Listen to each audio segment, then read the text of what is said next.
I have a website that people are willing to access. All my assignments are online, solitudecourse.com. They can steal everything. It's available to people. It's a pretty in-depth assignment. And again, I encourage faculty that the spirit of the assignment is most important. I do think it is critical that people log first before they jump into immediate deprivation. In other words, students need to be aware of how much contact they have and how much engagement with our toys that we have. I mean, it was television, radio, internet, texting, telephone, and it was really, I mean, this is a course in restorative solitude, of engaged disengagement, of kind of stepping outside some of these demands. We're not talking about demands of personal relationships and face-to-face contacts and in the classroom and so forth. I must add that one of the things that propelled me to teach the course and to include this media assignment was the realization that we have lost conversations. Every day on campus, I see lost conversations.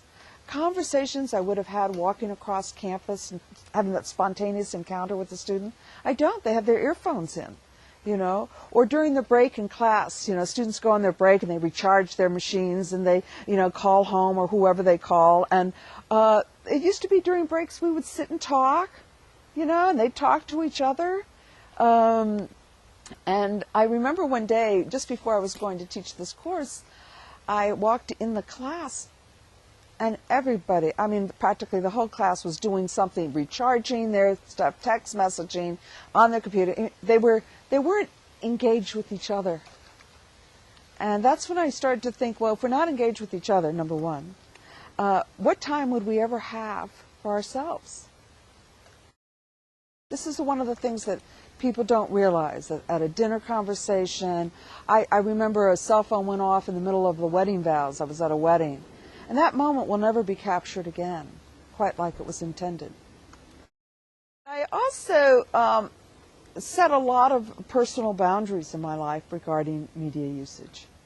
And my students were saying that some of the solutions, we talked about solutions they had to feeling overloaded, to feeling not in control, and some were very creative. Students talked about putting all the media, the TV, the computers and so forth, in a separate room. Some talked about having separate times. They would respond to people from 4 to 5 or 6 o'clock, setting some time limits on it. Some people would let people know when they'd take a weekend off. They wouldn't take their cell phones when they go hiking. We did have life before all of this technology, Another area of interest of mine that's certainly related to this as well is the work that's going on with nature deficit disorder. That because of the demands, I mean, many of us have been hiking and seeing people on cell phones.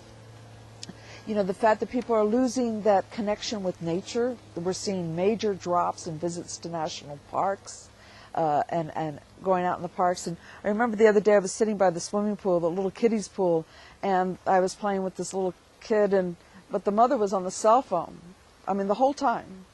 And we think that the children don't see it. And we think that our young adults don't see it. But they see our behavior and we model it for them.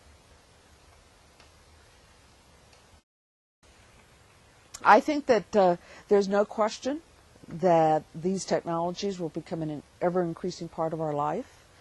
My area of studying dating services, there was just an article in a couple days ago, I think it was the New York Times, on this is the major way that seniors now are meeting each other. So it's cutting across all generations. I think there's no question that it's going to be increasing. But do we own the media? Does the media own us? I think this lack of agency is something that we all really need to look at.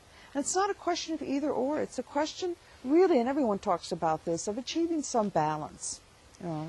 And my area of solitude, I'm particularly interested in because, for example, if you do any of the studies of the great geniuses, the artists, the works that have been done on the creative, spiritual process, the aesthetic process, all talk about the importance of solitude for the creative, contemplative, reflective, spiritual life. Where is that going to happen if we don't begin to disengage?